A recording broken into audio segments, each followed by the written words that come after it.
Islamic story in Hindi. एक बुजुर्ग हज के सफर पर गए थे। जब वो एक जगह से गुजर रहे थे, उनके हाथ में एक थैला था, उसमें कुछ पैसे थे। अचानक एक चोर उनके हाथ से थैला छीनकर भाग गया। जब चोर काफी दूर निकल गया, तब अचानक उसकी आंखों की रोशनी खत्म हो गई। आंखों की रोशनी जाते देख उस चोर ने रोना शुरू कर दिया।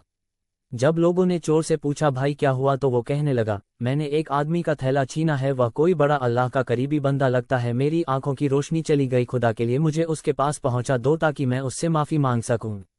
जब लोगों ने पूछा कि यह किस्सा कहाँ पेश आया, तो कहने लगा, फला नाई की दुकान के करीब पेश आया। लोग उसको उस दुकान पर ले गए और नाई से पूछा कि इस तरह का कोई आदमी यहाँ से गुजरा है, आप उसे जानते हो? उसने कहा, मुझे उसका घर तो पता नहीं, हाँ मगर नमाज के लिए वह आते जाते रहते हैं, अगली नमाज के लिए फिर आएंगे।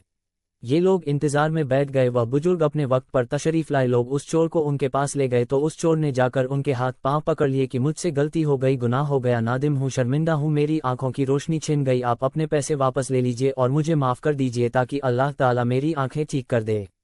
वह बुजुर्ग कहने लगे कि मैंने तो तुझे पहले ही माफ कर दिया है। ये सुनकर चोर बड़ा हैरान हुआ, कहने लगा, हजरत मैं तो आपका थैला छीन कर भागा और आप कहते हैं कि माफी मांगने से पहले ही माफ फरमा दिया। वह फरमाने लगे, हाँ मेरे दिल में कोई बात आ गई थी। फरमाने लगे, मैंने एक हदीस पढ़ी जिसमें नबी अकरम ने फरमाया कि क़यामत के दिन जब मेरी उम्मत का हिसाब पेश किया जाएगा तो मैं उस वक्त तक मीज़ान के करीब रहूंगा जब तक मेरे आखिरी उम्मती का फैसला नहीं हो जाता। मेरे दिल में ये बात आई कि अगर मैंने इस चोर को माफ नहीं किया तो क़यामत के दिन यह मुकदमा पेश होगा और जितनी देर मेरे मुकदमे का फैसला होने में लगेगी, अल्लाह के नबी अलैहिस्सलाम को उतनी देर जन्नत से बाहर रहना पड़ेगा। इसलिए मैंने माफ कर दिया कि न तो मुकदमा पेश होगा, न ही मेरे महबूब को जन्नत में जाने में देर लगेगी, वह जल्द जन्नत में तशरीफ ले जाएंगे।